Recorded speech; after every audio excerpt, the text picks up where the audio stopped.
con la última clase de matemáticas.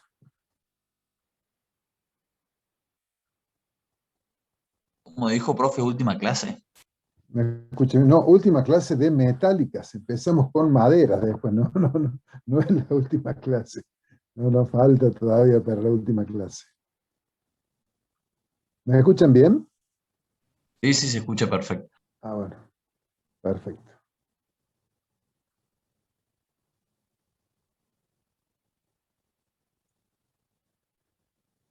Lourdes, ¿estás por ahí? Sí, me di cuenta que estaba muteada. Ah, No bueno, se estaba bueno. respondiendo. Demasiado silencio por parte suya, ingeniera. Sí, acá estoy. Bueno, acá estamos buscando el libro de metálicas, PDF, capítulo 12. Hoy vamos a ver la última clase de estructuras metálicas que va a ser sobre hierro redondo de construcción.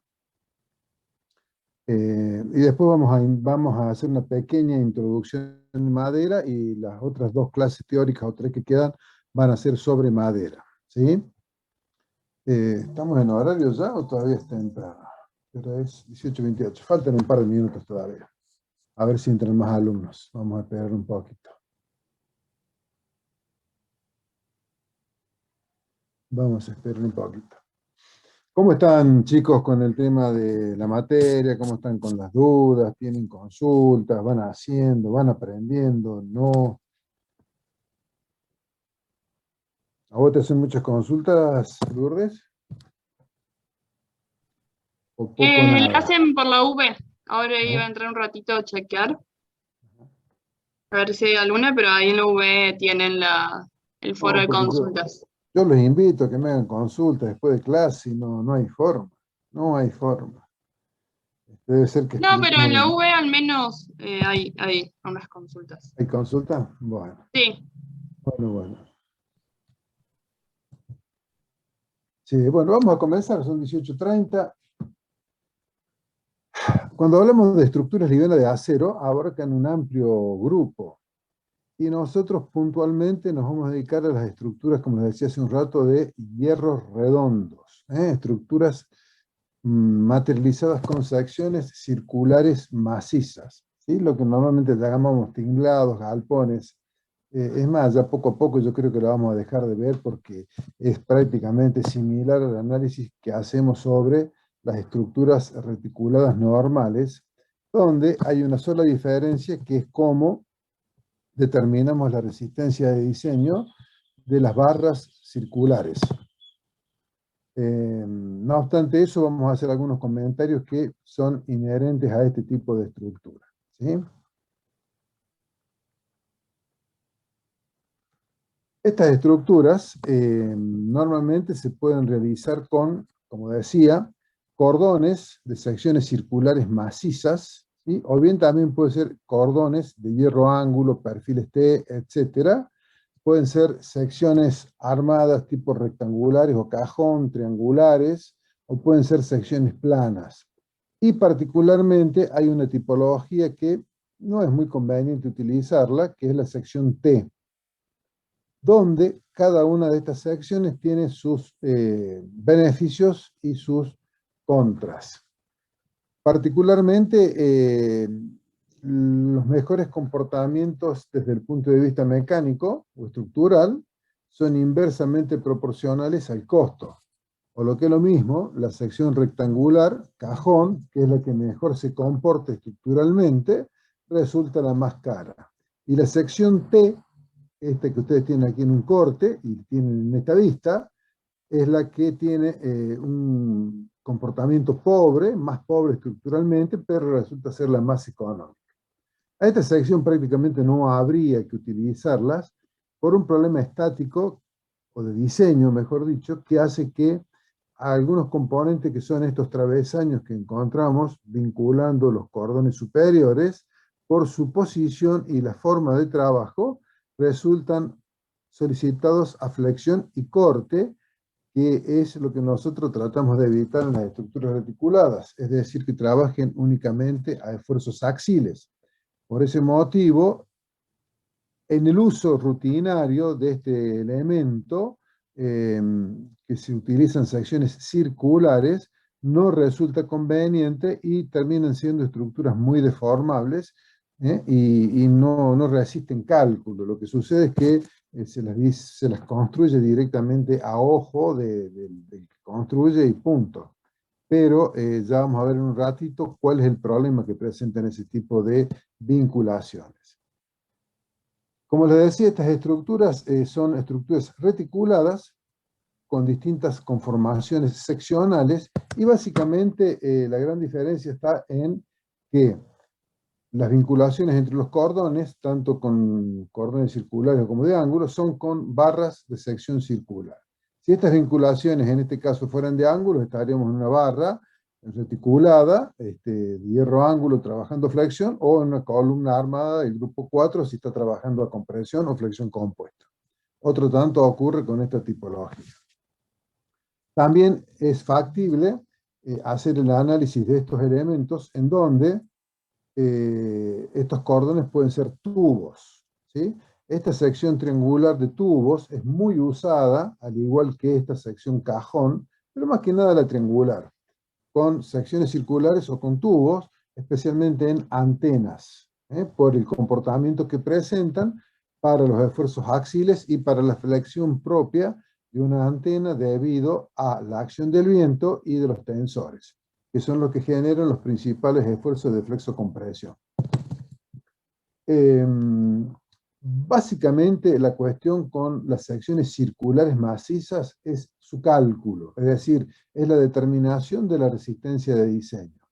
Que para esa determinación vamos a utilizar el Eurocode, que ustedes en el libro tienen la metodología de cálculo, que resulta muy sencilla a través de un factor kappa que depende de la esbeltez de esa pieza.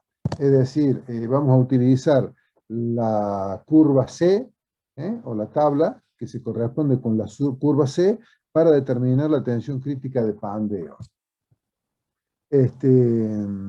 Lo que debemos contemplar y tener muy en cuenta, que ya lo venimos conversando durante todo el desarrollo de la materia en muchos puntos, es la soldabilidad del material. Estas estructuras de hierro redondo hay que realizarlas con aceros soldables. En particular deberíamos usar acero F24, es decir, el acero liso. No deberíamos usar el acero ADN para estructuras de hormigón, porque si bien ese acero ADN tiene una resistencia superior, es decir, una fluencia de 420 megapascales contra los 235 que tiene el F24, el problema aparece por la fragilidad de la soldadura y porque principalmente el agotamiento de las barras localmente se debe a un problema de estabilidad, donde lo que tenemos que tener en cuenta es la esbeltez y el modo de elasticidad y no tanto la resistencia del acero. La tensión crítica de pandeo de una barra no depende de la resistencia a rotura, sino que depende de la esbeltez. Y como el modo de elasticidad es el mismo para un F24 que para un ADN 420, termina siendo recomendable utilizar siempre F24, por todos los conceptos, es decir, desde el punto de vista de la soldabilidad, del corte, es decir, del trabajar con esas barras de acero más dúctil, es mucho más conveniente, simple y sencillo que trabajar con las barras de ADN de construcción. A pesar de que hace un tiempo esta parte vienen las ADN 420 soldables, tampoco sería recomendable porque no ganamos mucho.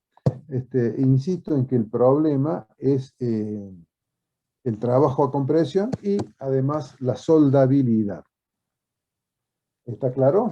No sé si me explico bien. Normalmente cuando uno hace el diseño, conviene por lo general más utilizar un ángulo que un redondo. De hecho, si ustedes miran aquí en este corte, la soldadura entre una sección circular como esta y otra sección circular como esta, que aquí tiene un doblez para generar el zigzag. Este zigzag se puede hacer cortando las barras o doblando el hierro que va a ser la diagonal de vinculación, el emparrillado de vinculación entre cordones. Entonces, el punto de encuentro entre este hierro que es una sección circular y este otro que es una sección circular es un punto.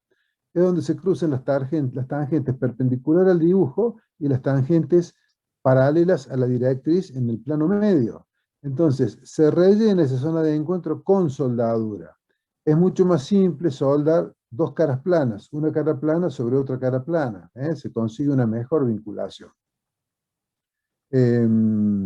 Es decir, que hay muchos aspectos que hacen a que sea más simple, más sencillo, y obtengamos mejores resultados trabajando con ángulo que trabajando con hierro redondo. Y tenemos mejores resultados trabajando con hierros redondos F24 que con acero de construcción. Digo acero de construcción para ser más claro, el ADN 420. No el ADM, si es que consiguen todavía el acero de dureza mecánica, ese no, porque no es soldable. Y dentro del ADN 420 está el soldable y el que no es soldable. Pero yo recomendaría, si van a Profe, utilizar este tipo de estructura, hacerlo con F24. Sí. perdón que nos moleste, hay gente en sala de espera, dicen varios. Perdón. Lourdes, ¿los podés dejar entrar? Sí, ahí lo estoy. Profe, Pensé que Sí. había se deshabilitado la sala de espera. Ahí está. ¿para usted qué es mejor, cortar las barras o doblarlas? No, a ver, para que sea económico, lo mejor es irla doblando. Es más bien una máquina que lo va haciendo al zigzag. Es más rápido doblarla que cortar. No hay mayor diferencia. Es un tema de economía. Justamente lo que sucede es que estas estructuras se las utiliza por economía. Pero cuando vamos a la economía, los kilos de acero que tengo en esta sección son prácticamente los mismos kilos de acero que tengo acá. No hay mayor diferencia. La resistencia es prácticamente la misma. Y aquí tengo una mayor facilidad para soldar. Entonces, cuando hacemos números y calculamos correctamente, nos va a resultar seguramente más económica esta tipología. Es más, en cualquier momento vamos a dejar de darlo al tema queda ahí en el libro, porque vamos a aplicar lo mismo que hemos visto para estructuras metálicas. Y prácticamente la base fundamental de las estructuras que se utilizan de hierro redondo son los galpones.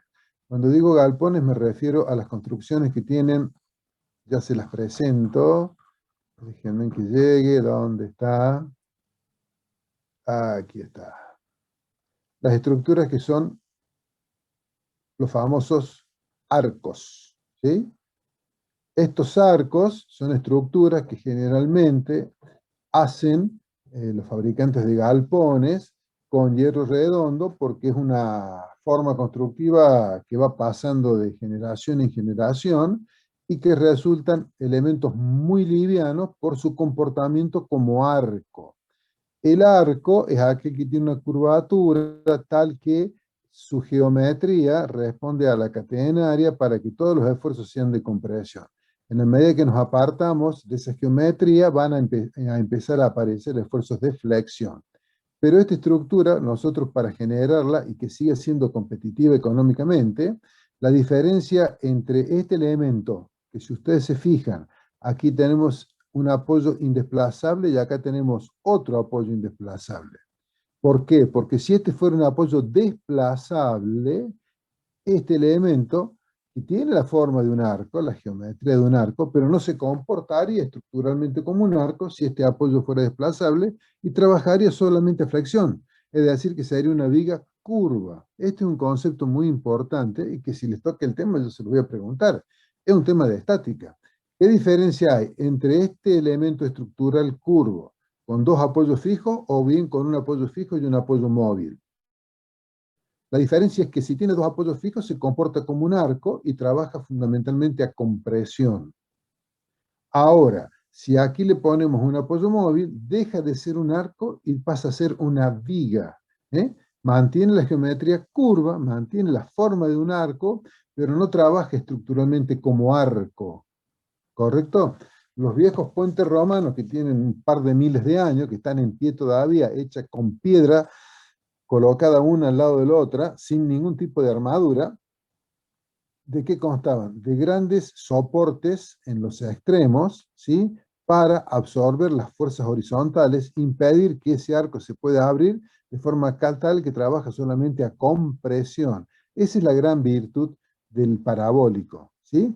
Que trabaja muy bien a compresión y a los fines de conseguir y garantizar que aparezca el efecto de arco, es que aquí van a encontrar siempre un tensor, ¿sí?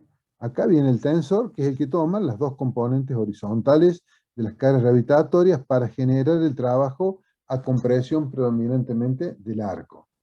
¿Correcto? Ahora, todo esto trabaja muy bien para cargas gravitatorias. Cuando aparece la succión del viento, ahí surgen los problemas. ¿Por qué? Porque el tensor deja de trabajar, se comprime, y al dejar de trabajar el tensor, este elemento comienza a trabajar como viga.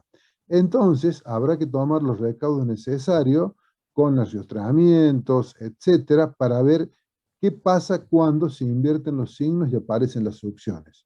Efecto por ahí no tenido en cuenta cuando se hacen los galpones en el interior. Es decir, que un galpón, si está bien diseñado, necesita una serie de arrastramientos que van un poco en contra de su economía para cuando aparece la acción del viento. O sea, la gran ventaja que tiene es que es muy liviano. Por lo tanto, si es muy liviano, es muy susceptible a las succiones producto del viento, ¿sí? Cosa que muchas veces no se lo tiene en cuenta. Entonces, por allí hay situaciones, yo no sé si se los comenté, algunas veces me tocó calcular una estructura, hacer una nave, pero con cabreadas, donde los componentes de las cabreadas en sí mismos eran cada uno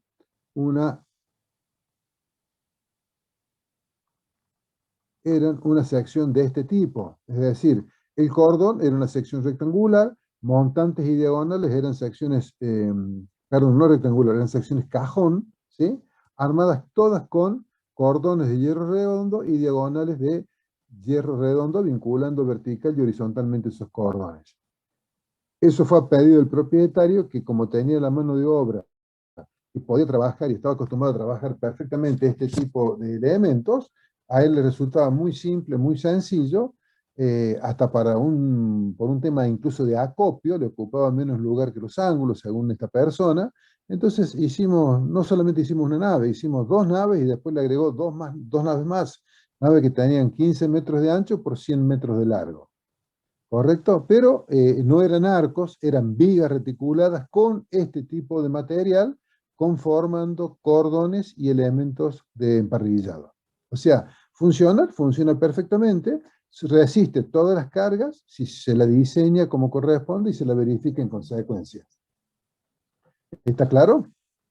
Es decir, que no digo que no se debe usar, se puede usar como cualquier otro elemento, cualquier otra sección, cualquier tipología de las que ya hemos visto y que se pueden dimensionar, y verificar la resistencia y también verificar rigidez. Y les cabe todo lo que hemos hablado de la estabilidad espacial de la nave, en toda dirección y en todo sentido. ¿Está bien? Entonces, ¿yo qué hago? Nunca he diseñado una estructura de hierro redondo, salvo en ese caso puntual a pedido del propietario. También les puedo decir otra experiencia en la cual proyecté un parabólico para una estructura, para unas cocheras de un edificio acá en el centro de Córdoba, donde ese parabólico hoy está en pie porque quedó entre dos edificios, si no se lo hubiera llevado el viento. ¿Y por qué digo esto? Porque el propietario, que habíamos hecho digamos, un proyecto de una edificación tradicional de hormigón en la parte de adelante, y él galpón atrás para cochera, parabólico para cochera. De acuerdo al cálculo que yo le di, tenía un costo, 100. Y consiguió un fabricante de galpones que se lo hacía por 40. Yo lo primero que hice fue preguntarle el precio. Cuando me dijo que se lo hacían por 40, le dije, no, te están haciendo algo que no es lo que yo he calculado. Y efectivamente, tenía el 40% del hierro que yo había calculado que debía tener. Motivo por el cual, automáticamente, fui al colegio de ingenieros, renuncié a la dirección técnica de la obra, le notifiqué al propietario que renunciaba a la dirección técnica porque no me podía hacer responsable de una estructura que no estaba diseñada conforme al reglamento. De hecho, a los 3 días que terminaron de montar el galpón ese, se cortaron los tensores. Se cortaron los tensores y cuando el galpón se dejó de estar apoyado en el tensor, se deformó 4 centímetros hacia un costado hasta que apoyó en la estructura vecina. Entonces quedó acuñado en los inmuebles colindantes. Le dije al dueño, fíjate que si algún día demuelen la casa del lado, urgente, antes que la demuelan, repone un tensor porque están cortados y se te va a caer el galpón. De esto debe hacer unos 17, 18 años. Y el galpón está ahí, ¿por qué? Porque está en un pozo entre 2 edificios, acuñado, ese apoyo que yo les mostraba hace un rato, esos 2 apoyos fijos, son los 2 edificios que tiene al lado, y obviamente el viento no lo afecta. Pero si eso lo hubieran armado acá a 20 kilómetros de Córdoba, en cualquier lugar alejado de la ciudad, donde el viento le pegara de alguna manera en forma directa, estaría en el suelo. Ni más ni menos como ese tinglado que les mostré en las fotografías del galpón colapsado, que no tenía sistema de retenimiento. Entonces, estas estructuras tienen sus ventajas, tienen sus inconvenientes. Su principal ventaja, la más tentadora para el propietario, es lo barato que resulta, ¿sí? Inversamente proporcional al grado de seguridad que da si contratan gente que no son profesionales y que construyen sin ningún tipo de cálculo ni de respaldo, digamos, profesional. Bueno, si no hay problemas, sigo avanzando. Profe, Sí. ¿cómo hace lo que dijo del tensor que se coloca, pero si en el caso de haber succión, el tensor, bueno, se comprime? Es que se complica muchísimo esa extrusión. ¿Por qué? Porque si extrusión, déjame que vuelvo a la otra estructura, es todo un problema de estabilidad espacial. A ver dónde está ahora. Cuando yo tengo succión, ¿sí? El tensor deja de trabajar. Estamos hablando de un parabólico. Entonces paso a tener un apoyo fijo y uno móvil, o los 2 móviles. Entonces, esto tiende a cerrarse por este elemento que se tiende a ir hacia arriba.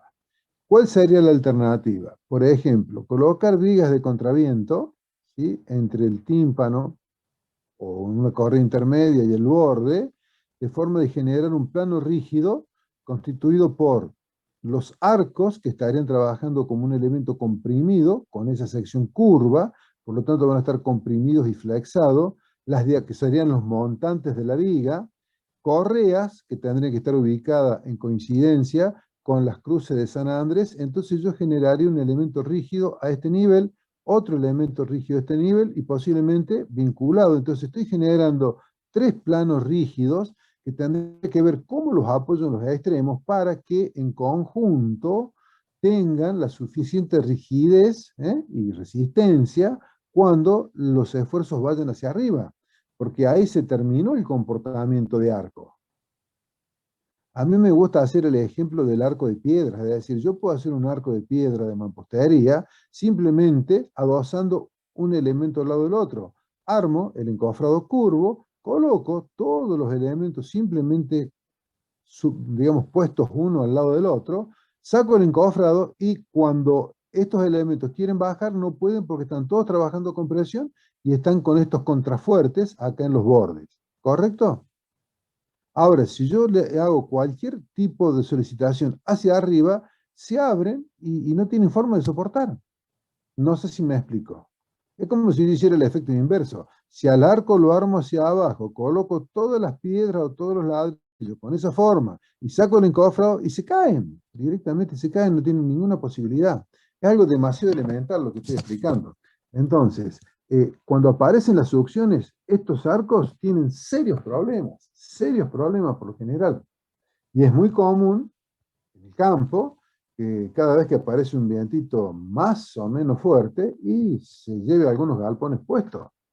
Porque, insisto, esos galpones no responden a muchos, no todos, ¿no? Pero hay la mayoría que se cae porque no responden a ningún criterio de diseño para tomar las fuerzas horizontales y mucho menos para tomar las inversiones de signo en los parabólicos.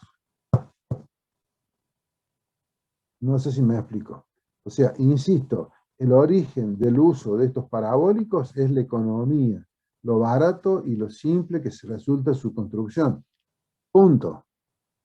Hay muchos que no verifican nada. Es decir, si ustedes lo verifican con las solicitaciones que fija el reglamento, cuando terminan de hacer un número, lo miran y está parado. Y los números dicen que tiene que estar en el suelo. ¿Pero por qué está parado? Y porque nunca llegó el viento de diseño, ni siquiera un viento aproximado al viento de diseño. No sé si soy claro. Pero como se utilizan y se les puede presentar, por eso es que hacemos el planteo, en particular desde el punto de vista de la estática, tener muy en cuenta que este comportamiento de arco como tal, estructuralmente, ¿es válido para este tipo de estructuras? Sí. Aquí yo puedo garantizar dos apoyos indesplazables, lo cual me resulta muy caro. ¿Por qué me resulta caro? Porque para que esto sea indesplazable, esta columna, que va a estar fijada acá a la base, ese punto no se tiene que desplazar. Y para que no se desplace, esta columna tiene que estar empotrada acá en la base. Y la rigidez de esta columna tiene que ser tremenda. Tremenda para que aquí no haya un desplazamiento. Porque lo que esto se desplace es momento que empieza a aparecer acá en el arco. Entonces, la forma simple y sencilla para que esta columna no sea una ménsula con una fuerza muy grande, lo cual sería muy caro, ¿qué se hace? Y se coloca acá el tensor, el famoso tensor. Ese tensor es el que me garantiza que estos dos puntos son indesplazables. ¿Correcto? Pero todo eso es muy lindo para cargas gravitatorias. En cuantito se invierten los signos, se acabó. Se dejó de funcionar como arco y pasa a funcionar como viga. Y ahí tenemos que ver cómo hacemos espacialmente para que las solicitaciones que tenemos de succión del viento lleguen a las fundaciones como corresponde. Porque si no, este arco voló. Literalmente vuela.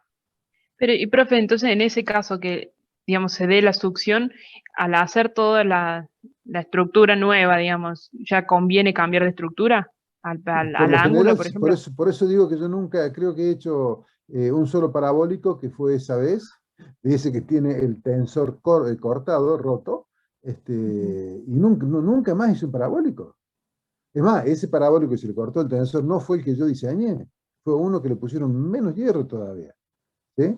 Entonces, frente a estas tipologías, si ustedes se fijan, todas las estructuras que están más o menos bien diseñadas, ninguno es un parabólico. O sea, están todos resueltos con vigas reticuladas de cordones paralelos, con cabreadas, con todo lo que ustedes quieran. Pero no hay parabólico. El parabólico, por lo general, es una estructura que es un galponero, que no sabe lo que es la teoría de Euler, no tiene la formación necesaria para proyectar y dimensionar estructuras. Entonces es un copy-pegue. Y es un copy-pegue a tal punto que copy-pega, pero por ahí copia, y antes de pegar achica un poquito para ser más competitivo económicamente. Sí, van achicando hasta que un día se cae. Y bueno, acá no, paremos, con esto se cae. Le pongamos un poquito más de hierro. O sea, método experimental completamente. No responde a ningún análisis estructural. ¿Sí? Esa fotografía de ese galpón que se cayó tenía como 5 años. Y la pregunta mía no era por qué se cayó, es por qué no se cayó antes. Y no tenía ningún tipo de retrasamiento para la acción del viento. Entonces hay muchas sobreresistencias que uno no tiene en cuenta y son las que salvan a muchas estructuras, ¿sí? Son las que salvan a muchas estructuras y es el motivo por el cual no están en el suelo. Muchas sobreresistencias y además que no se dan las solicitaciones contempladas en el reglamento. Tan simple como eso. Hasta para los edificios pasa también eso, o sea, todas las mamposterías, todos los tabiques internos que uno no tiene en cuenta, le dan muchísima rigidez a los edificios. Muchísima rigidez que no las contemplamos en el cálculo, pero que están, ya existen. ¿Sí? No sé si soy claro. En definitiva, las estructuras de hierro redondo no necesariamente son únicamente los parabólicos. En particular, los parabólicos tienen ese inconveniente cuando se invierten las cargas, cuando predomina la succión. Pero, como les decía, se pueden hacer estructuras de hierro redondo conformando vigas de cordones paralelos, vigas tipo cabreada, como yo les decía, que armé, ¿sí?, perfectamente y calculado, todo de acuerdo a norma, con secciones cajón para los cordones, los montantes y las diagonales. Y con las dimensiones correspondientes, de acuerdo a los esfuerzos que cada uno tenía que soportar. Y funcionó perfectamente con todo el sistema de estabilización espacial. O sea, una nave industrial, nada más que en lugar de estar hecha con hierro ángulo, estaba hecha con hierro redondo. O sea, esta misma estructura hecha con hierro redondo. Todo, cordones y elementos de vinculación. Y todo el zigzag. ¿Está bien? Desde el punto de vista del comportamiento estructural, hacemos un poquito de gimnasia conceptual, por decirlo de alguna manera. Esta sección cajón rectangular tiene muy buena inercia con respecto al eje X, muy buena inercia con respecto al eje vertical y, por ejemplo, tiene muy buena inercia torsional, es decir, que puede tomar perfectamente esfuerzos normales, flexión oblicua y torsión.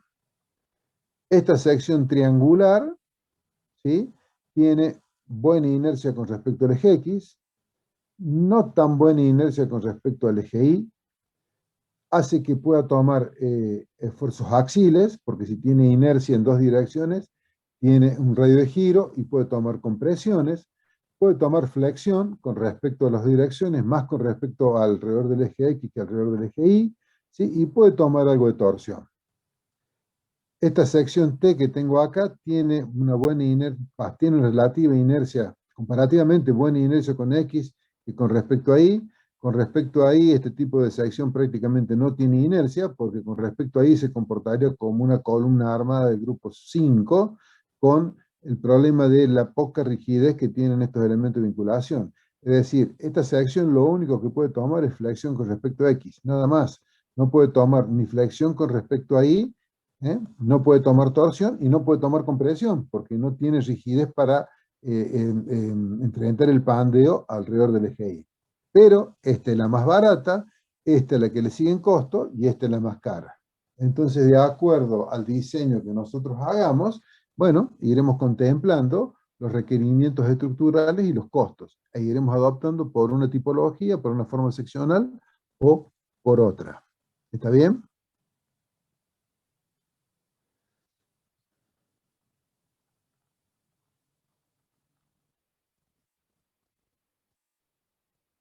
Aquí ustedes tienen, ¿sí?, que podemos desarrollar.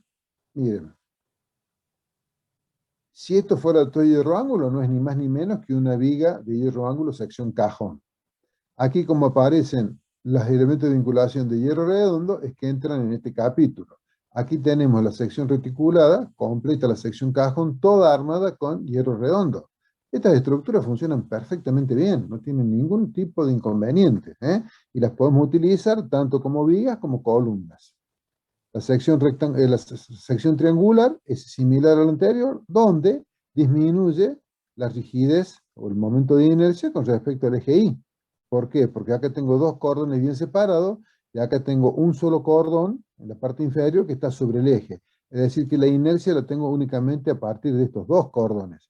Es decir, que prácticamente con respecto al eje Y, voy a tener la mitad de la inercia que tengo con la sección cajón, ¿sí? Y se me va a reducir la inercia con respecto a X, porque en el cordón inferior acá tengo dos cordones, y acá tengo un solo redondo, ¿sí? O sea, me disminuye con respecto a X, y me disminuye muchísimo con respecto a Y.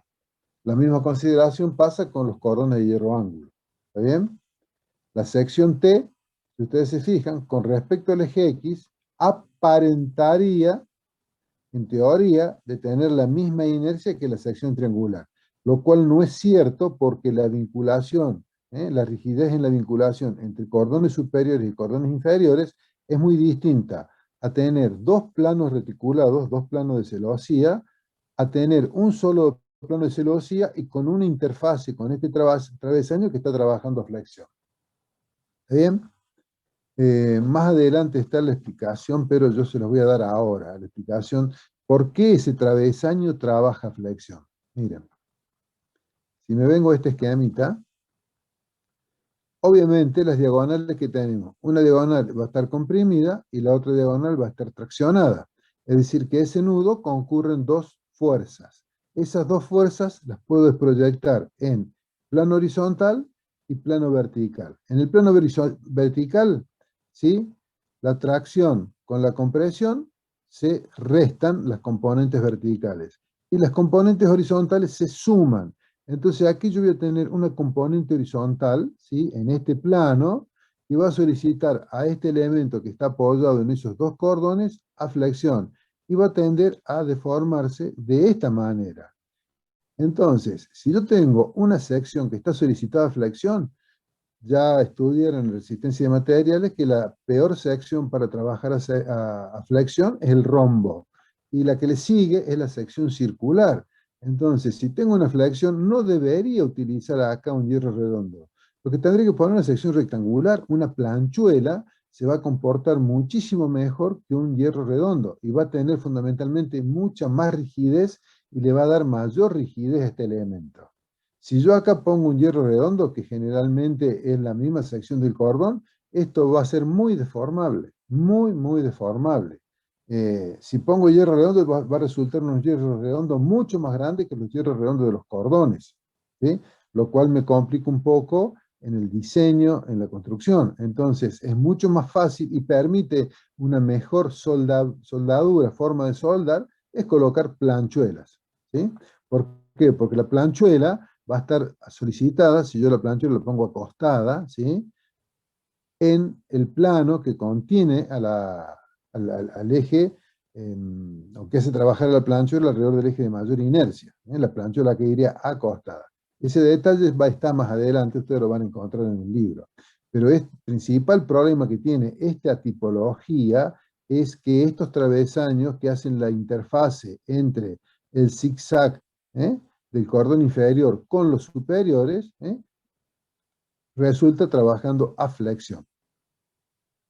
O sea, si yo veo acá en el corte, tengo los tres cordones. ¿Cómo vinculo el cordón inferior con los cordones superiores? A través de este zigzag, que mediante la flexión de este travesaño, genera esa vinculación. Es decir, que el momento de inercia real que va a tener esta sección con respecto a ese eje, a pesar de que el mecánico es el mismo a igual dimensión que la sección triangular, el real va a ser mucho más chico, ¿sí?, por la falta de rigidez en la vinculación entre los cordones. Y la otra sección que no referí recién es la sección plana. Esta sección plana es muy económica, pero tiene el problema de que es tremendamente inestable. Es para estructuras muy livianas, muy puntuales, muy particulares, ¿sí? No sé si tienen preguntas, por favor vayan haciéndolas.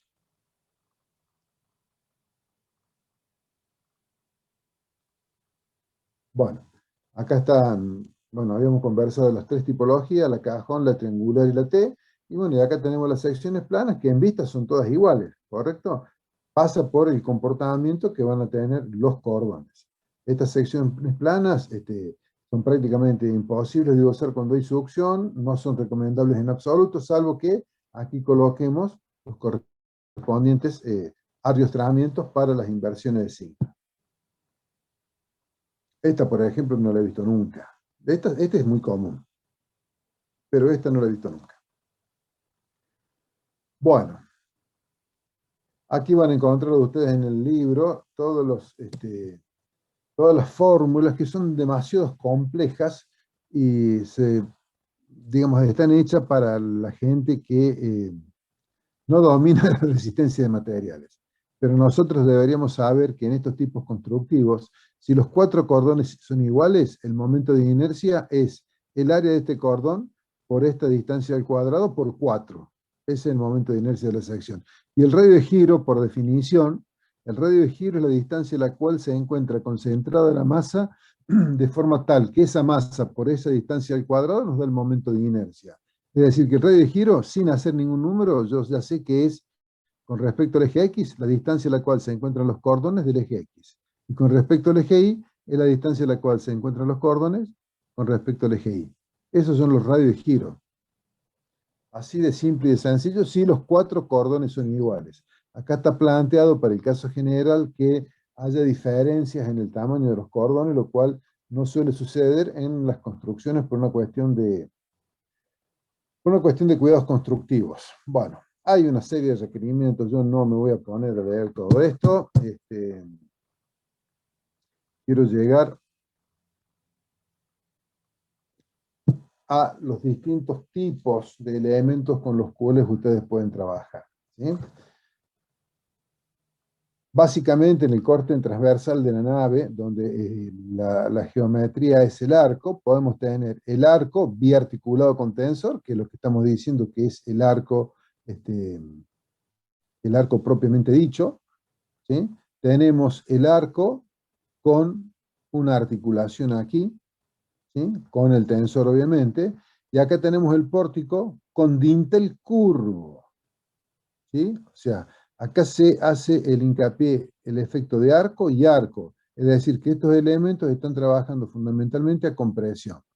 Y aquí tenemos el pórtico con dintel curvo, donde este dintel está trabajando obviamente a flexión.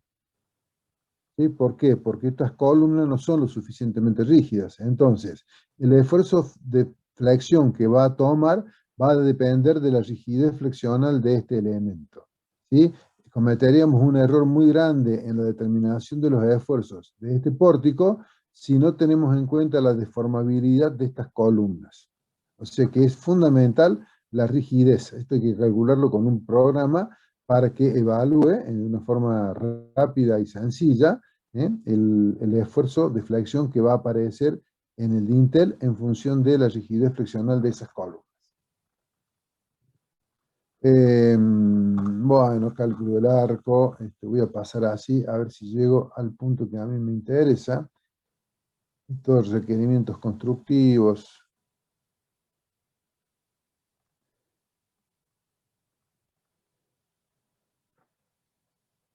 Este es el punto que hace la gran diferencia, yo diría la única diferencia entre las estructuras de hierro redondo y el resto de las estructuras. La diferencia es que las barras de sección circular maciza, ¿sí? La vamos a calcular con la tabla C del reglamento, la curva C del reglamento, ¿sí? Aquí se los dice. ¿Por qué vamos a utilizar la curva C del Eurocode en lugar de la curva de pandeo del CIRSOC? Es por una cuestión de economía. Como nosotros trabajamos en el CIRSOC con una sola curva, se toma la curva de la sección más desfavorable, luego cualquier otra sección va a quedar del lado de la seguridad, por decirlo de alguna forma. Si analizamos las estructuras de hierro redondo, eso resultaría bastante antieconómico. ¿Por qué? Porque todas las secciones son circulares. Entonces, debido a ese motivo, que todas las secciones son circulares, directamente el reglamento nos dice que podemos trabajar con la tabla del Eurocode, con la curva C, con la tabla del apartado 4.2, no sé qué número tiene el apartado, y con esa tabla, muy simplemente, a través del factor kappa, que lo obtenemos en función de la esbeltez reducida, determinamos la tensión crítica y por ende la resistencia de diseño. Es un cálculo muy rápido, muy simple, muy sencillo. ¿Qué pasa si ustedes en lugar de utilizar el Eurocode, utilizan el reglamento, el CIRSOC? Les va a dar un valor más conservador, ¿sí? El mecanismo es este. O sea, ¿ustedes qué van a hacer? Van a calcular el valor kappa, ¿sí? Este valor kappa lo obtienen de la tabla o de la curva C en función de la esbeltez reducida. No van a aplicar esta fórmula, directamente lo sacan en función de la esbeltez reducida, no hace falta que se pongan a hacer todo este cálculo, ¿sí? Una vez que tienen el kappa obtenido por tabla, lo multiplican por la tensión de fluencia del acero que están utilizando y les da la tensión crítica. Acá donde tiene incidencia el factor kappa en la determinación del comportamiento frente a la estabilidad. Esa es prácticamente la única diferencia que tenemos. El resto van a ver, por ejemplo, que la resistencia de diseño a la compresión axial de barras armadas, ¿sí? Miren lo que dice acá. Son columnas armadas del grupo 4, por lo que su cálculo se realiza con el método descrito en la sección, etcétera, del reglamento CIRSOC, que es lo que nosotros estudiamos para las barras armadas del grupo 4. Se aplica exactamente lo mismo, ¿sí? Tenemos doble eje libre, y para la verificación de los cordones se trabaja con una excentricidad inicial, que es la longitud de pandeo dividido sobre 500 para los cordones y sobre 400 para las celosías. Tenemos que determinar la resistencia requerida para un cordón. Todo es exactamente lo mismo. Tenemos que calcular el momento de segundo orden, que va a depender de la carga crítica modificada. donde la carga crítica modificada depende de la esbeltez modificada, donde la esbeltez modificada la calculamos a partir del lambda 1, que es el factor que tiene en cuenta la geometría, ¿sí?, de nuestro reticulado. Los lambda 1 están en función de la forma, de la geometría, de las secciones de las barras y de los largos de las barras, ¿sí? Y aquí obtenemos el lambda 1, es decir, son exactamente las mismas fórmulas que aplicamos, es el mismo concepto de columnas del grupo 4. ¿Dónde está la diferencia? Está en que se deberá verificar con el mayor Pu sub 1, es decir, la resistencia de compresión de un cordón, que sea menor o igual que la resistencia de diseño de ese cordón. Y la resistencia de diseño de ese cordón la obtenemos en función de la tensión crítica por el área bruta, que es lo que ya vimos, por el factor de resistencia, donde esta tensión crítica la vamos a obtener a partir de lo que habíamos visto hace un rato, a partir del factor kappa. Y ahí quedaría verificada la columna o la barra armada del grupo 4. ¿Qué pasa si en lugar de una barra armada del grupo 4, o mejor dicho, perdón, qué pasa si tenemos una sección de este tipo, ¿sí? Una pregunta de coloquio, por ejemplo. Si tengo una barra de este tipo que está solicitada a flexocompresión, ¿cómo la verifico? A ver, jóvenes. Tengo esa sección cajón armada con secciones circulares macizas en los cordones y en las diagonales. ¿Cómo verifico o cómo dimensiono, ¿sí?, esa sección cajón que está solicitada esa barra a flexión compuesta? La respuesta es muy simple. Sigue siendo una columna del grupo 4, que ahora, además de la compresión, tiene la flexión. ¿Qué va a pasar? Y muy simple, en la fórmula del momento de segundo orden, el mismo concepto que teníamos antes. A ver, ¿dónde me fui?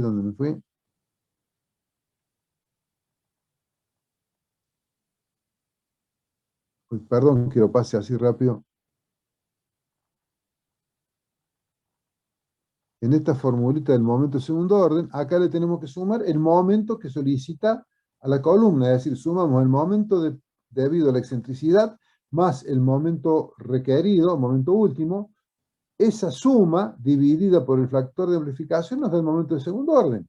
Y ahí estaríamos haciendo la verificación de la columna armada, grupo 4, a flexión compuesta. ¿Está bien? ¿Y qué pasa si en lugar de tener una flexión compuesta, en esta sección tenemos una flexión simple? Por ejemplo, alrededor de este eje. ¿Cómo la verificamos?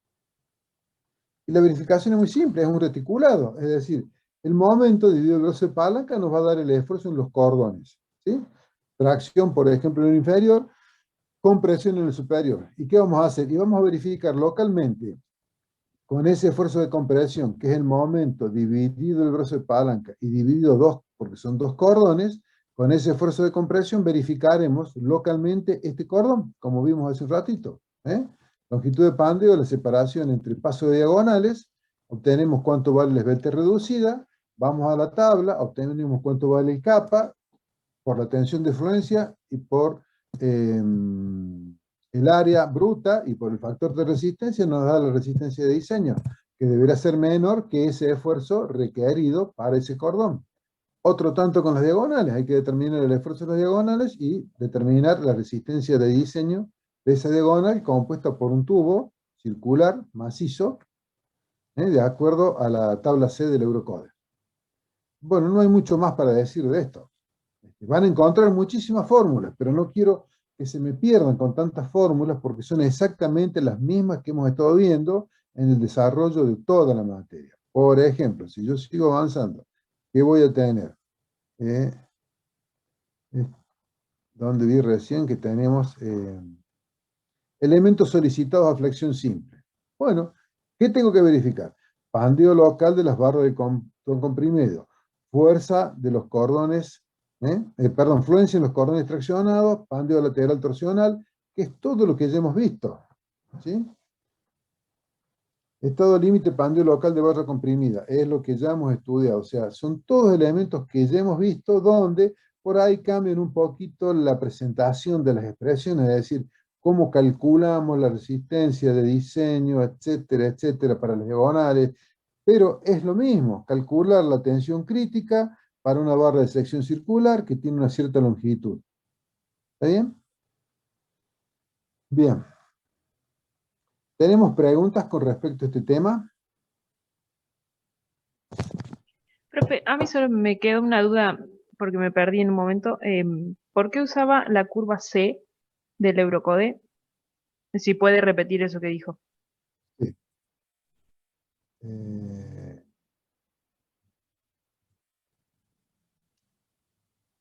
segundito.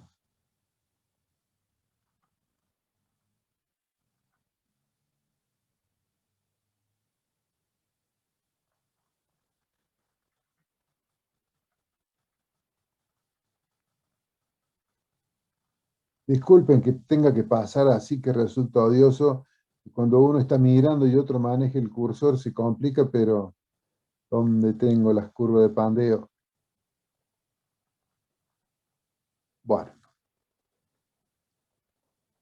El zigzag adopta una única curva de pandeo. Y yo podría decir que el zigzag adopta, por ejemplo, esta curva de pandeo, la D, que es la más desfavorable. Es la que me da la menor tensión crítica con la cual pandea la barra. Cualquier otra barra va a pandear con una tensión crítica mayor, pero si yo la dimensioné para una tensión crítica menor, que es para una sección que es la más desfavorable, voy a quedar del lado de la seguridad para esa barra. Entonces, como en Europa contemplaron el costo del material, afinaron un poco más el cálculo. Por eso hay 4 curvas. Esas 4 curvas se refieren a 4 familias. 4 familias, que no sé dónde están las tablas.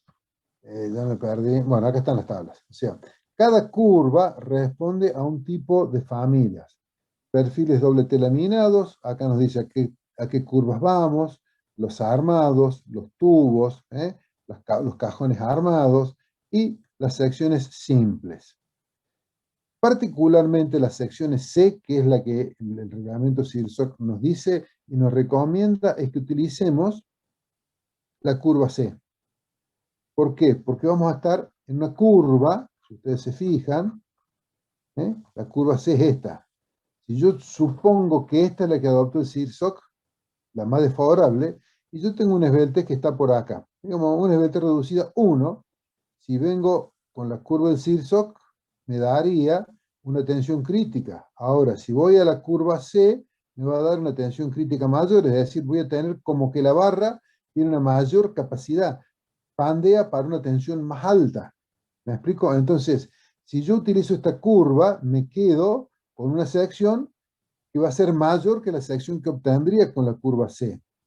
O sea, esta curva me deja del lado de la seguridad, pero ese lado de la seguridad, ¿qué significa? Estoy adoptando una sección mayor a la que adoptaría si tomara la curva C. Entonces, en Europa, como cuidan el acero, trabajan con 4 curvas que dependen de la forma de la sección. En Estados Unidos, como el acero les resulta barato, trabajan con una sola curva. Y nosotros, ¿qué hicimos? Adoptamos por una cuestión, no sé cuál será, trabajar con una curva única, excepto para las estructuras de hierro redondo. Ahí ya es demasiado el sobredimensionado que hacemos si tomamos la curva que adoptó el CIRSOC. Por ese motivo que trabajamos con la curva C. ¿Sí? Entonces, el CIRSOC, ¿qué nos da? Nos da una fórmula para calcular la tensión crítica. ¿El Eurocódigo qué hace? No, bueno, en lugar de trabajar con curvas, el Eurocódigo trabaja con tablas, que es lo mismo. Es decir, la tabla para la curva A de los valores de capa es esta. Entonces, ¿ustedes qué hacen? Entran en una tabla de doble entrada. Tienen un valor de capa que hay que ver el tipo de material. Si es la curva A, no es para secciones circulares, es para secciones doble T. Calculan la raíz cuadrada de Q para esa sección doble T. Por la esbelte reducida, por ejemplo, nos da 0,14. Entonces tienen que entrar con las décimas aquí en esta fila, con las centésimas en esta fila, o sea que el valor de capa para 0,14 da 1. Supongamos que nos da 0,35. Entramos 0,3 en las décimas, 0,35, el valor de capa es 0,965. 0,965 lo multiplicamos por, disculpas de nuevo, 0,95, no me acuerdo cuánto daba, el kappa, lo multiplicamos por la tensión de fluencia y nos da la tensión crítica de pandeo de esa sección. Esta tensión crítica, multiplicada por el factor de resistencia y por el área bruta, nos va a dar la resistencia de diseño. ¿Está claro? O sea, es muy simple también la norma europea. Podemos, si quieren, aplicar esta fórmula, ¿sí? En un programita, en un Excel, en lo que ustedes quieran, ponen esta formulita y a partir de este factor phi, que depende de la velocidad reducida y de este alfa, empiezan a calcular todo. Y si no, directamente con la tabla. ¿Está bien?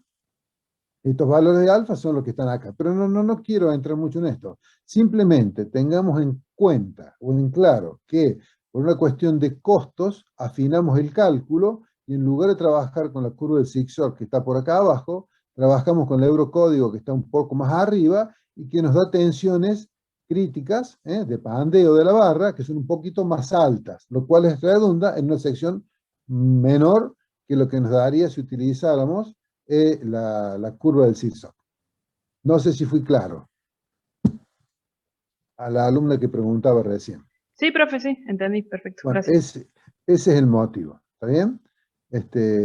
Luego las verificaciones son simples, o sea, a ver.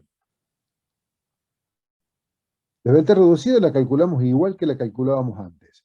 En ordenadas en esta curva representamos tensión crítica sobre tensión de fluencia, que antes no la valorábamos como capa, la poníamos en forma genérica y lo que teníamos era la fórmula para vértices reducidas menores que 1,5 y mayores que 1,5 para la única curva del zigzag. Acá, ¿qué hacemos? No, acá obtenemos capa, y si obtengo capa, a este capa lo multiplico por la tensión de fluencia y obtengo cuánto vale la tensión crítica. Y a partir de allí puedo obtener la resistencia nominal y luego la resistencia de diseño. Pero como ven, son todas las mismas expresiones que ya venimos aplicando para la forma genérica de los elementos metálicos, ¿sí? Es más, esto está en el capítulo 4. Está perfectamente definido aquí en el capítulo 4. Y tienen todas las tablas. Tienen la tabla para la curva A, para la curva C, que esta es la que vamos a aplicar nosotros. ¿Sí? Bueno, y la curva que adoptamos nosotros es genéricamente esta curva con el límite de 1,5, un pequeño repaso, y las dos fórmulas que vamos a aplicar, donde si tenemos problemas de elementos esbeltos, van a aparecer los factores Q, en esta expresión cuando el esbelte es menor que 1,5. ¿Está bien, jóvenes? Volvemos a...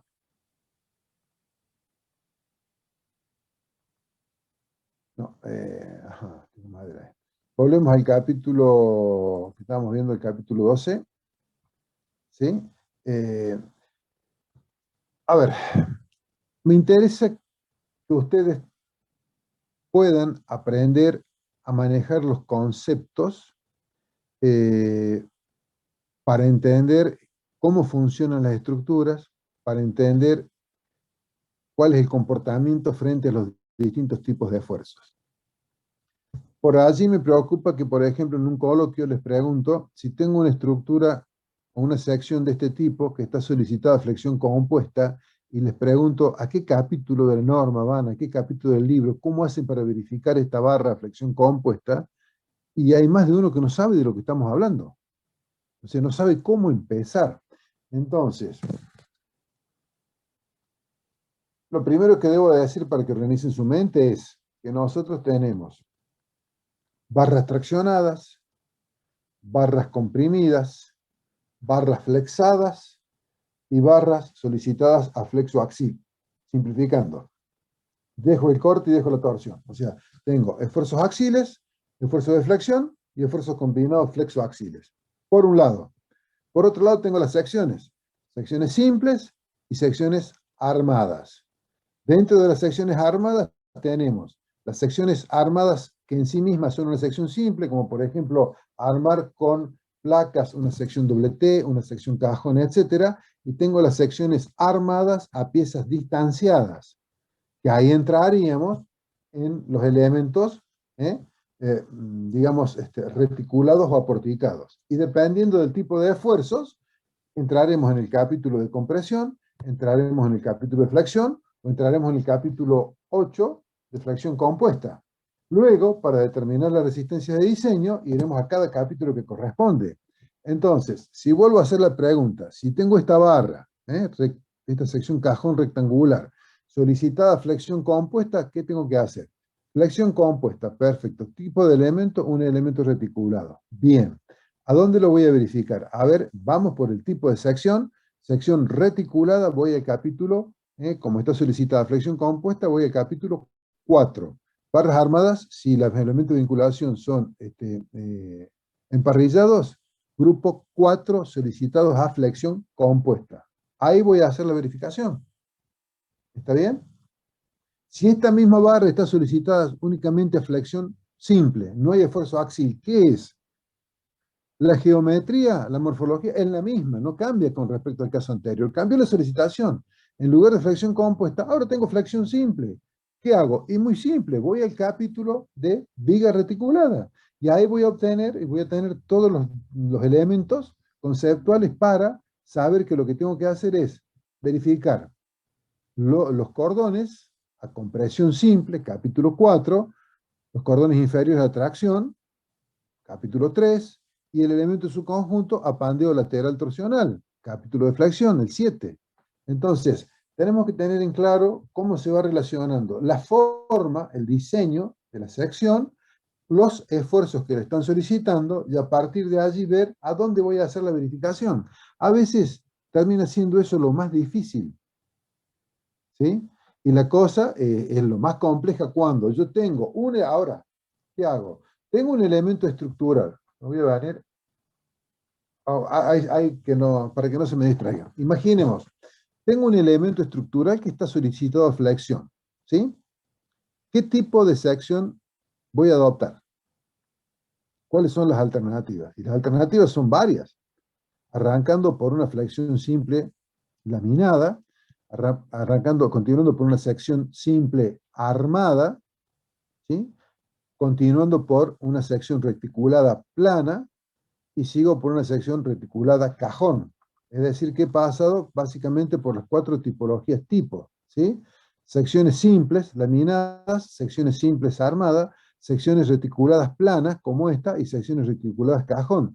Todo va a depender de la magnitud de la carga y de las luces que tengamos que salvar. Entonces, el conocimiento de cómo se comportan las secciones es lo que me va a permitir hacer el diseño, que es el punto de partida para después poder empezar a calcular. Si yo no tengo el diseño de la estructura global, en su conjunto, y después local de cada elemento, y después local de cada componente de ese elemento, no voy a poder llegar a desarrollar todo el trabajo. ¿Está claro? Parece muy complejo, pero es tremendamente simple si tenemos los conceptos claros, que es lo que perseguimos nosotros, y que ustedes puedan llegar a manejar bien. Entender cómo funciona. Si entiendo cómo funciona, después están todas las fórmulas, todas las ayudas, están en los libros, en los reglamentos, etc. Si no entiendo cómo funciona, no voy a saber a qué capítulo tengo que ir, no voy a saber cómo tengo que hacer la verificación. ¿Sí? Por ejemplo, si tuviéramos una sección simple, solicitada flexión compuesta, ¿cómo verifico esa sección? Y es muy sencillo, tengo que ir al capítulo 8 de interacción, donde ahí tengo las fórmulas de interacción, y que esas fórmulas de interacción mismas me van a mandar, por un lado, de encontrar la resistencia nominal a compresión, por otro lado, la resistencia nominal a flexión, para esa sección simple, ¿sí? Y luego hacer la interacción, y ahí vamos a verificar si resiste o no resiste, si funciona o no funciona. Bueno, jóvenes, esto sería muy distinto si tuviéramos una pizarra de por medio, pero no la tenemos. Así que no sé si tienen alguna pregunta, sino hasta aquí llegamos con este tema. Y con esto completaríamos lo que es la parte de estructuras de acero, y comenzaríamos a ver la parte de estructuras de madera. Aquí caben, para las estructuras de hierro redondo, en las fundaciones exactamente lo mismo que vimos para las columnas metálicas. Es decir, los apoyos a través de placas de apoyos, cartelas, barras roscadas de anclaje, etc. Sigue siendo todo perfectamente válido. Las uniones soldadas lo mismo, está cómo se verifican, los encuentros, cómo se diseñan, etc. Es decir, si ustedes ven esta diapositiva, lo que estamos viendo acá es una viga reticulada. El comportamiento de esta viga reticulada, ¿sí? La magnitud de los esfuerzos, es un problema estático. Esta viga reticulada puede ser de acero, de aluminio, de madera. Estos cordones pueden ser en sí mismos secciones simples o secciones armadas. Es decir, los esfuerzos son un elemento que los voy a determinar en función de la geometría de este elemento estructural. Si los determino con la estética elemental, no me hace falta las rigideces. Entonces, determinados los esfuerzos, procedo a dimensionar o verificar las secciones de los elementos que componen ese reticulado, teniendo en cuenta la forma de la sección, el tipo, o sea, forma, tipo de sección y el material con el cual está constituida. Y ahí recién entramos en la parte de metálica, de madera, de lo que fuere. ¿Está bien?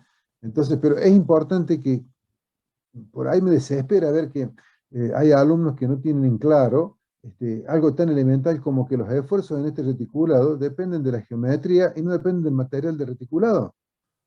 O sea, el esfuerzo en el cordón que estoy señalando va a ser el mismo si es de madera, si es de acero, va a ser el mismo. Y si es de acero va a ser el mismo si es un perfil ángulo, si es un T, si es un U, si son dos ángulos apareados, lo que sea. No va a cambiar el esfuerzo. ¿Sí? Lo que va a cambiar es el dimensionado de la sección para ese esfuerzo que tiene que transmitir esa barra, que tiene que soportar esa barra. Eso sí va a cambiar. Bueno, jóvenes, si no hay pregunta, vamos a maderas. ¿Qué opinan ustedes?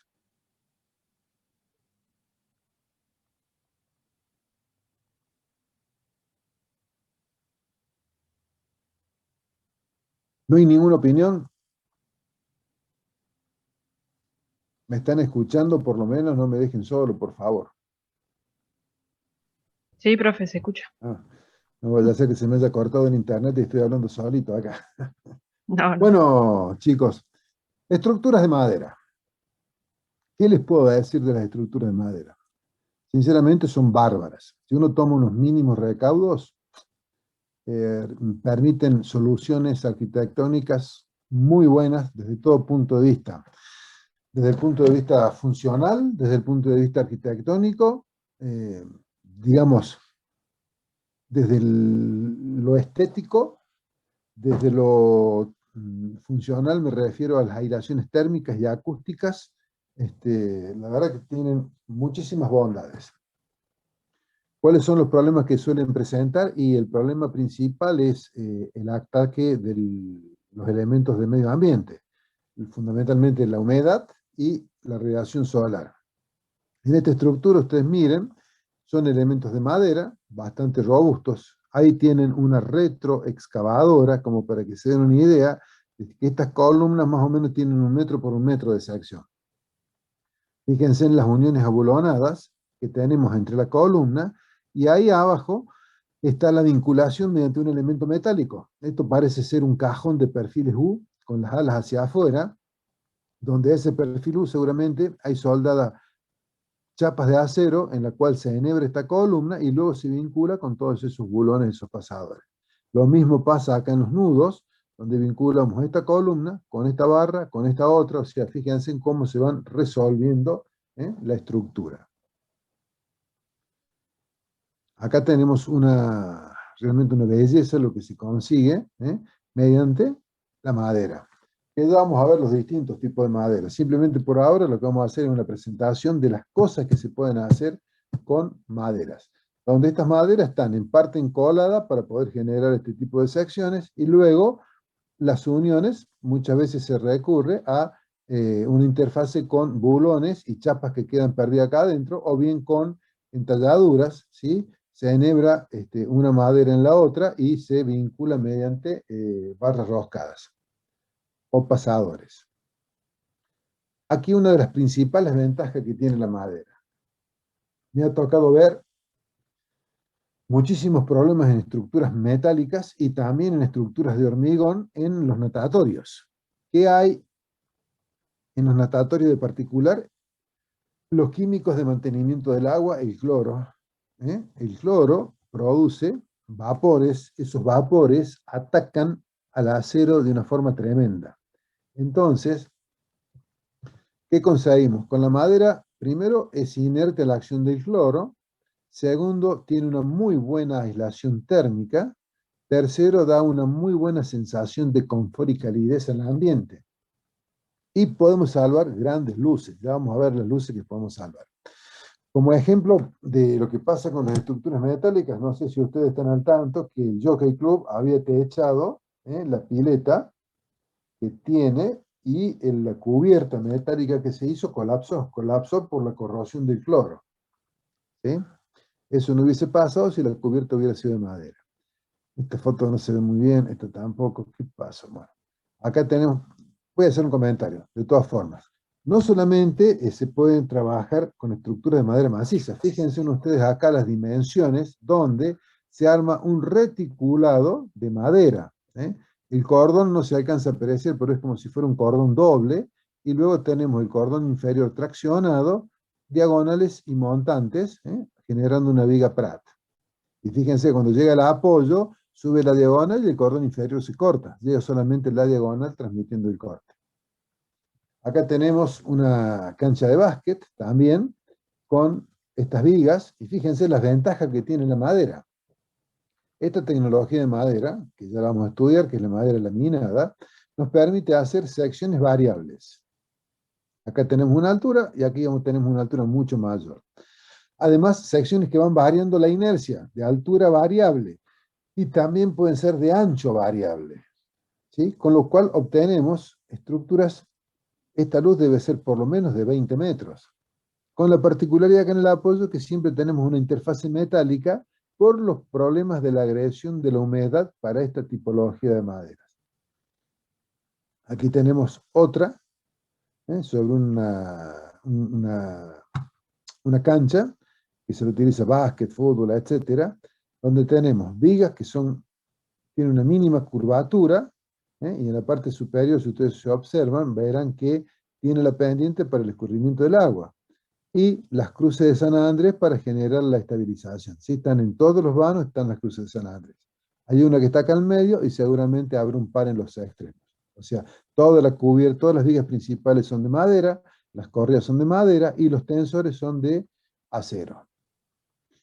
Acá tenemos otra pileta, ¿sí? Otro natatorio, donde con un anillo perimetral para tomar los esfuerzos de tracción que se pueden producir, trabaja esto como bóveda con un núcleo central al cual llegan todas estas vigas sobre las que apoyan las correas. Tomen ustedes, traten de imaginar la altura que tenemos acá. Esta altura debe ser por lo menos unos 6 metros. ¿Sí? Puerta de 2 metros, 2, 4, 6, sí, prácticamente 6 metros de altura. La luz debe estar en los 25, 30 metros. Acá tenemos mejor la fotografía que les mostraba recién. La viga reticulada para soportar esto que es una pileta olímpica. 25 por 50 metros de largo. Y fíjense en las luces que tienen las vigas, ¿no? Otra pileta, fíjense en cómo se utiliza, esto es básicamente en Europa, se utiliza muchísimo la madera, porque no tiene nada más que ventajas. Estéticamente, visualmente, la sensación de confort, la aislación térmica, etc. Otra estructura de madera donde tenemos el arco, con la particularidad, fíjense ustedes aquí, ¿no? Tenemos vigas secundarias que apoyan sobre las vigas principales, y luego las correas que son paralelas a estas vigas en arco. ¿Me escucharon? Vigas en arco, ¿no? No sé si son arcos. Acá tenemos una estructura de hormigón muy importante, que si tiene la capacidad suficiente y ancla acá la viga, no la deja desplazar, este elemento está trabajando en gran medida como arco también. Bueno, fíjense ustedes aquí, esto es un teatro, una sala, la configuración, los encuentros, cómo se armó este domo, ¿sí? Con todas esas pendientes, cómo están las vigas secundarias, las correas, el machimbre de madera y las chapas por fuera que van en el sentido paralelo de estas correas. Otro natatorio. Otro natatorio, también olímpico, donde ustedes tomen idea de que tenemos las pequeñas tribunas de un lado, del otro, más la pileta, son luces de 25, 30 metros que se pueden salvar perfectamente. Una cancha de tenis, es decir, los usos son inmensos. En ejecución, miren qué lindo que está esto, ¿eh? La futura pileta, hormigón, las vigas que conforman vigas columnas, estos pórticos, donde en un lado apoyan sobre una estructura metálica que recibe estas vigas, que son de altura variable, mínimamente variable, con esta curva, pendiente hacia un lado, pendiente hacia el otro, vinculadas mediante las correas, los anclajes por medio de una interfase metálica, por los que les digo el tema de el mantenimiento, corrosión, etc. ¿Sí? O sea, la cantidad de usos. Un pórtico. Este es un pórtico ideal para una charla conceptual con un alumno de metálicas de la estabilización espacial. Como ustedes ven, el pórtico este es un pórtico que tiene un nudo donde la inercia de la columna y la inercia de la viga es tremenda y tiene continuidad. Es decir, este pórtico a nudo rígido es estable perfectamente su plano. En la otra dirección el pórtico, si se fijan también, es bastante esbelto, por lo cual se colocan las cruces de San Andrés para estabilizar en el sentido longitudinal. Y obviamente en este plano habrá una viga horizontal para darle estabilidad. Y fíjense la particularidad, que esa viga horizontal está a nivel de cordón inferior. Acá tenemos otra cubierta y cómo se utilizan las vigas curvas. ¿Sí? Bueno, no termino los WhatsApp. Las vigas curvas que miren, apoyan en un elemento metálico que hace la interfase con las columnas de hormigón. ¿Mm? Aquí tenemos otra estructura donde, miren la particularidad en el diseño. Los cordones superiores, que serían como los de una cabreada que son inclinados, con respecto al cordón inferior que es curvo, y se genera una estructura plana reticulada. Muy, muy particular. Miren la escala humana. Bueno, perdón. A escala humana, esta persona, digamos que esta altura acá prácticamente son 2,50 metros, 3 metros de alto. O sea, son alturas importantes para salvar luces importantes. Esta luz debe estar en el orden de los 30 metros. Y que apoya en una estructura de hormigón.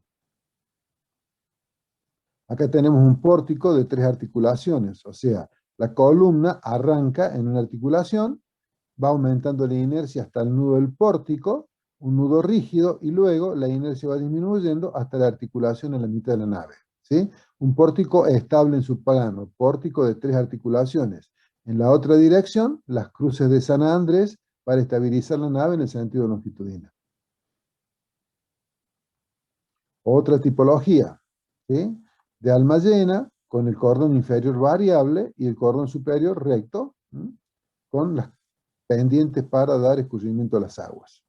Apoyada sobre una estructura metálica mediante una interfase que hace que esto se comporte como una articulación. Y fíjense en cómo está apoyado allá arriba, con esos elementos. Muy esbeltos. Bueno, acá tenemos otra estructura donde lo interesante es la dimensión de la sección cajón, perdón, de la sección rectangular maciza de las vigas, que tienen estos elementos que le dan rigidez aquí en el nudo, disminuyendo un poco la luz de flexión comienza acá, y tenemos el sistema estabilizante. Fíjense en que la viga de contraviento no son cruces de San Andrés. Como la madera necesita necesariamente una cierta sección, esa sección nos da la inercia necesaria para que estos elementos trabajen a compresión y tracción. Entonces, si puedo tomar compresiones, no me hace falta colocar la otra diagonal, ya que trabajará a tracción según el viento vaya en una dirección, o trabajará a compresión cuando el viento va en la otra. Tenemos el sistema de la viga de contraviento a nivel de techo, más los sistemas estabilizantes en los cerramientos laterales. Otro pórtico también de altura variable, y este es un pórtico particular porque está pasando este elemento hacia afuera. Es decir, es un pórtico de altura variable, la sección, que está también en un natatorio. Acá tenemos otra tipología. Siempre fíjense en ustedes la escala humana para que tomen magnitud de lo que son estas estructuras de madera.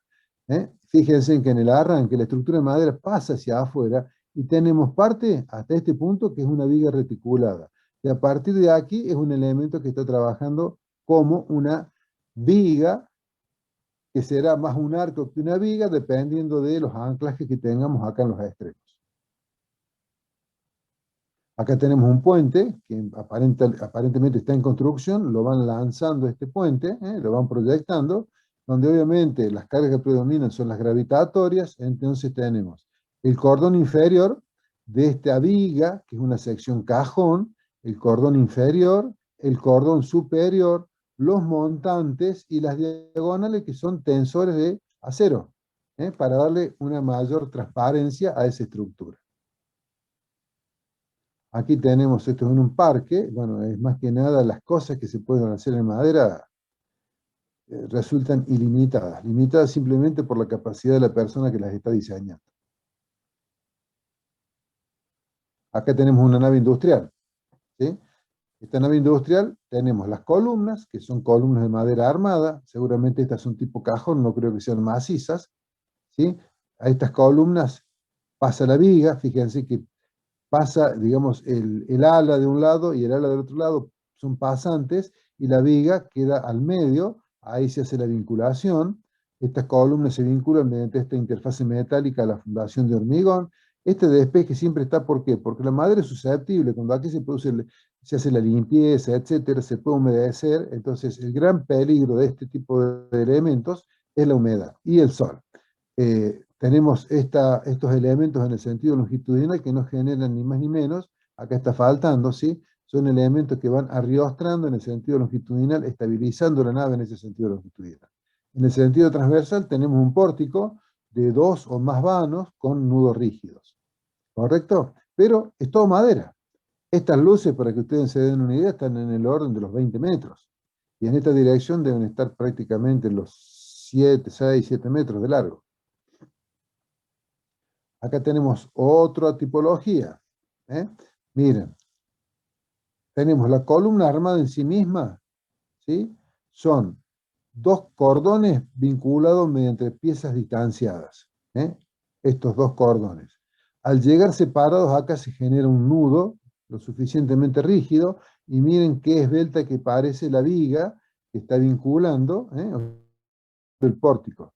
Tenemos articulación, articulación. Obviamente acá no transmite momento porque no tengo brazo de palanca. Acá sí tengo momento porque tengo brazo de palanca entre estas 2 barras, y este elemento macizo tiene la inercia suficiente como para transmitir momento. Es decir, que es un pórtico a nudos rígidos. Obviamente el sistema es inestable, por eso se van poniendo algunas correas, o sea, se coloca el pórtico, se lo sujeta mientras se colocan las correas, y aquel pórtico tiene que estar estabilizado con algún elemento que no lo veo, o alguna cruz, a los efectos de que estos pórticos no se caigan en la etapa de montaje hasta que se coloquen las cruces, las vigas de contraviento que lo estabilicen. Acá tenemos unas casillas de peaje. El otro tema importante de la madera es que es muy fácil de construir en zona fría, y es un material muy abundante en zona fría, ¿sí? Bueno, acá tenemos toda esta estructura, con todo ese reticulado, todo hecho de madera. No se alcanza a ver bien por la fotografía, pero es una muy linda estructura. Acá tenemos una confitería, en donde arquitectónicamente la estructura va por fuera, para que se vea, para que se luzca, para que sea el detalle. ¿Sí? Lo que llama la atención, lo que se lleva a la vista es la estructura de madera, con esta gran chapa de nudo. Miren ustedes el diseño, que es más que nada un tema arquitectónico, más que un tema estructural. También tenemos un pórtico a nudo rígido, es decir, esto es una articulación, porque el tamaño que tiene ahí es muy pequeño, o sea, no puedo transmitir momento donde no tengo inercia. Hay una interfase metálica, no sé si la alcanzan a ver. Acá tengo un nudo rígido dado por esa gran chapa de nudo. Allá tengo otro nudo rígido con otra articulación, es decir, es un pórtico a nudo rígido, estable en su plano, y en la otra dirección tendré los sistemas estabilizantes que sean necesarios para que no se vuelque cuando el viento viene en la dirección longitudinal. Una persona parada en una estructura, que es una nave, compuesta por un pórtico de 3 articulaciones, con inercia variable. Fíjense en el ancho que tenemos acá en el arranque, y el ancho que tenemos o altura acá en el nudo, para la sección de la columna como para la sección de la viga, y cómo va disminuyendo hasta la articulación central. Es decir, que es un pórtico de 3 articulaciones completamente estable en su plano. Y en la otra dirección, ¿qué hacemos? Y colocamos los sistemas de contraviento, tanto en el cerramiento vertical, lateral, como lo están colocando, lo están montando sobre los cordones, es decir, a nivel de cordón del dintel. La estabilización en las 2 direcciones. Por supuesto, siempre tomen magnitud en referencia a las dimensiones de los elementos. Persona, 1,70 m, 1,80 m de alto, las grúas, el semi. O sea, esta luz debe estar en el orden también de los 25, 30 metros. La altura estará acá en el tímpano en unos 8, 10 metros de altura. Acá tenemos otra estructura de madera en montaje, ¿sí? Otra columna.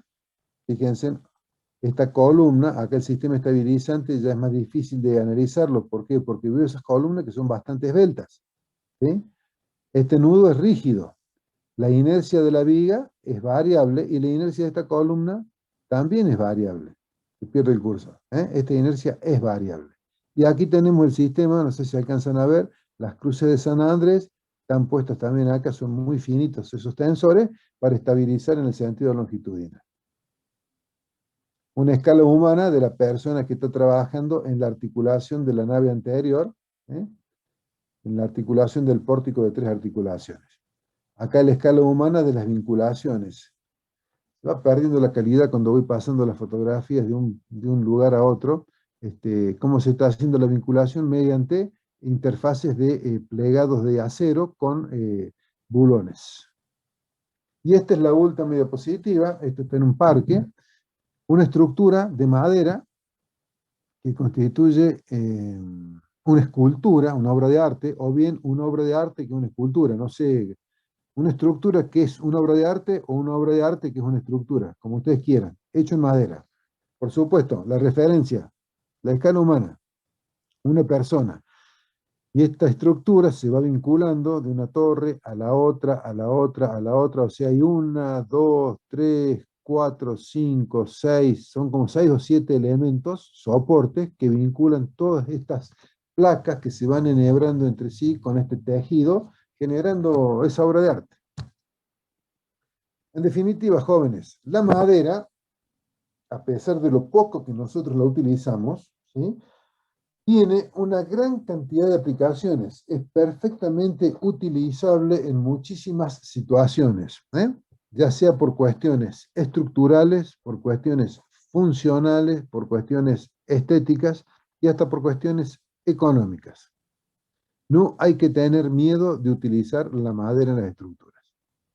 Un problema que se tenía hace mucho, que era el incendio, se comporta mejor la estructura de madera frente a un incendio que el acero, por ejemplo.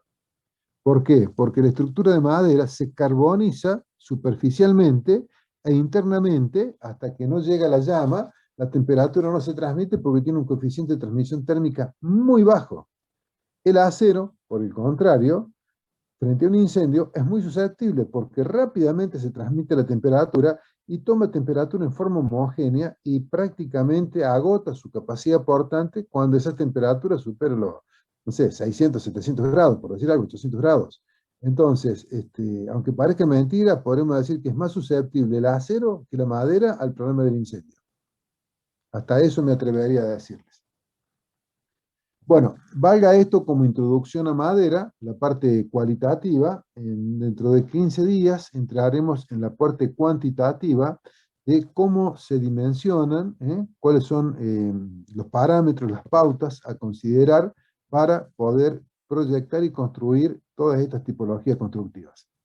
No sé si tienen alguna pregunta, sino con esto estaríamos terminando la clase de hoy.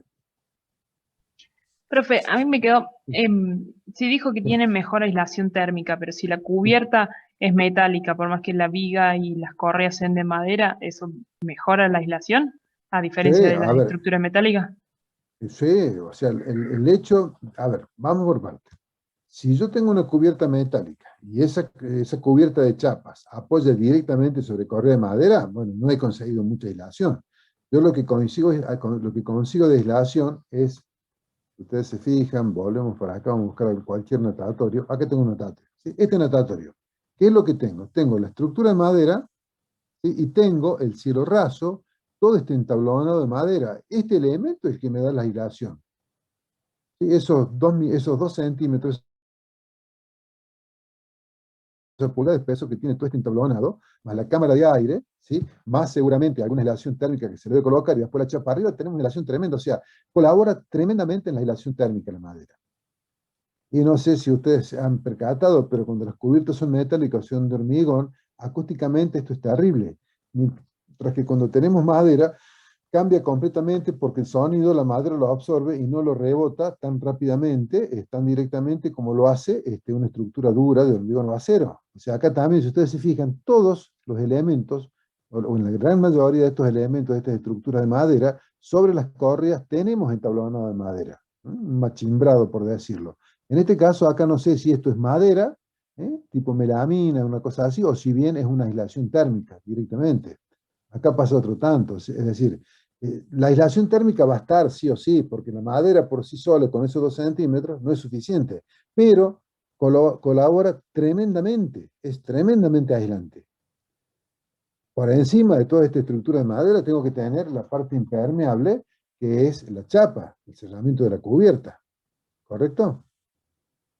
O sea, no es que no tenga nada metálico. Sí, las cubiertas son de chapa, no son de madera.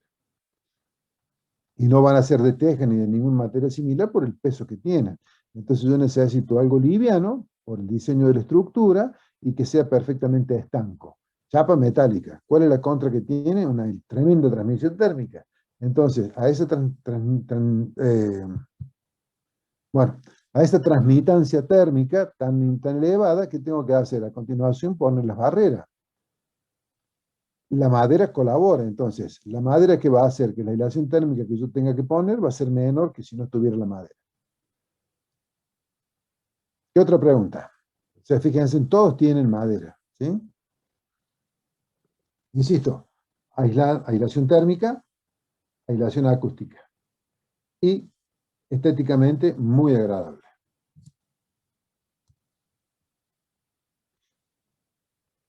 ¿Qué otra pregunta, chicos? Profe, No ¿y hay ahí en el preguntas, caso sí. de las piletas que están climatizadas y eso no les afecta la humedad? No, no la afecta porque la madera obviamente tiene su tratamiento, es decir, tiene su barniz, tiene su pintura, que es la que la protege de la agresión de la humedad y del cloro también. Pero es mucho menos susceptible a la acción del cloro que el acero. El acero es tremendamente susceptible, tiene tremendos problemas por la acción del cloro. Una corrosión muy veloz, muy rápida. ¿Sí? Pero eso También, igual se debería, digamos, tratar y hacer un mantenimiento de las estructuras de acero en las piletas, digamos. sí, yo le voy a dar una clásica respuesta. Sí, pero no. Estamos completamente de acuerdo que sí, que se hace mantenimiento, pero no se hace. ¿Sí? O sea, a mí me tocó ver barras de acero del 16 y del 20, ¿sí? En el arranque de algunas columnas. A ver, por ejemplo, yo busco un notatorio. Bueno, supongamos que esta es una pileta. Estructura de hormigón, ¿sí? Columnas de hormigón, cubierta de todo hormigón. En este arranque, acá abajo, ahí, barras del 16 y barras del 20, que por la corrosión, ¿cuál es el efecto que tiene? ¿Cuál es la consecuencia de la corrosión? Que el acero se oxida, al oxidarse se empieza como a escamar y aumentar el volumen. Aumenta el volumen y descascara, como el hormigón no resiste, el hormigón de recubrimiento no puede soportar mucho la tracción, el acero aumenta el volumen y descascara. Entonces, con un destornillador empecé a hurgar, a sacar todo ese acero escamado, todo ese óxido de acero, todas esas escamas son en definitiva, y terminó quedando el núcleo de esa barra de acero, uno quedó de 5 milímetros aproximadamente y el otro de 6 milímetros, las dos que descubrí. O sea, pasamos de tener una barra del 16 y una barra del 20 a tener dos barras de 5 milímetros, 6 milímetros. Por la corrosión, con recubrimiento de 2,5 centímetros de hormigón. El hormigón no es impermeable, que es el mismo problema que tienen las estructuras de hormigón que están en los edificios cerca de la zona marítima. O sea, el viento trae sal del mar, esa sal que está en el aire, en la humedad del aire, si las columnas de hormigón, las estructuras de hormigón no están lo suficientemente bien protegidas, las penetra y corroe las armaduras. Así de simple y sencillo. Sí, ejemplos de estos hay muchos. Sí. La corrosión. No, las vigas de la cubierta. Fundamentalmente, yo no participé, no vi, no estuve ahí. Sé que colapsó y colapsó por corrosión. Tan simple y sencillo como eso. O sea, yo no sé si le comenté, pero sí tuve que hacer la pericia entre comillas. O sea, me perdí un trabajo por honesto. Acá en el interior de Córdoba se cayó una batería completa de silos. ¿Y por qué se cayó la batería completa de silos, con noria, con todo? Porque uno de los silos, ¿sí?, colapsó, y al colapsar cayó de costado y hizo un efecto dominó. Cayó ese silo, volteó el otro, se cayeron los 7 silos. ¿Cuál fue el origen de la causa? Mantenimiento. ¿Qué tenían esos silos? Maíz. ¿Qué pasó con el maíz? Por ahí estaba mucho tiempo, por ahí no. Caía el maíz, quedaba abajo en las patas del silo. Las patas del silo eran columnas de perfiles plegados galvanizados, que estaban perfectamente calculados. Espesor, creo que eran de 2,5 milímetros de espesor. Pero como no limpiaban las patas del silo, con el tiempo ese maíz que estaba ahí se convirtió en glucosa. La glucosa comenzó a corroer. En definitiva, se las hago cortita. Los 2,5 milímetros de espesor que tenían los perfiles galvanizados terminaron siendo del espesor de una hojita de afeitar. Entonces, se cayeron por un problema de mantenimiento, no fue porque no tenían capacidad de soportar la carga. No, durante años no limpiaron las patas del silo. O sea, si ustedes saben cómo está el silo tiene todas las columnas en la periferia, luego tienen el cono, por donde se descarga, donde está la boca de descarga. Esas columnas que estaban afuera del silo, en las descargas, se iban ensuciando esas columnas, se iba acumulando maíz, no hacían el mantenimiento, no sé cuántos años habrán estado sin limpiarlo, que se terminó cayendo el silo por una cuestión tan simple y elemental como esa. Se corroyó el galvanizado con la glucosa del maíz. No sé si me explico. O sea, el espesor que tenían ahí en la pata de la columna era el espesor de una hoja de papel. Y estaba a la vista, o sea, el silo colapsó, se cayó y quedó expuesto lo que le quedaba de sección. Algún día, si me acuerdo, yo tendría que ser un machete, pero les mostraría todas esas fotos de esas estructuras colapsadas, que no colapsan por un problema estructural, colapsan por problemas de mantenimiento. Entonces la madera también es susceptible, pero necesita muchísimo menos mantenimiento que si fuera de acero o que si fuera de hormigón. Y no es que las otras estructuras no funcionen, funcionan perfectamente, pero requieren mantenimiento permanente. Siempre comentamos como forma anecdótica el puente de San Francisco. Hay una cuadrilla que está a los 365 días del año pintando el puente. Arranca por un extremo, cuando llegan al otro, tienen que volver a empezar por periódicamente, o sea, permanentemente lo están manteniendo. Porque si no, ese puente hubiera colapsado hace años. Es tan grande, ¿sí?, y está tan sometido a las acciones climáticas atmosféricas que necesita un mantenimiento permanente. Más seguido, cuanto menos calidad tengan los productos. O sea, todos los productos de mantenimiento cada vez vienen mejores y duran más. Pero bueno, todo tiene su vida útil, ¿sí? Y hay que aplicarlos en el tiempo y en la forma adecuada. ¿Está bien?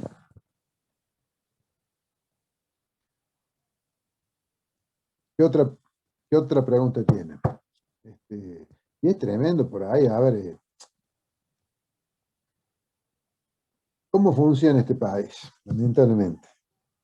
Me tocó con otro ingeniero hacer una pericia en esa pileta, y la recomendación, ¿cuál fue?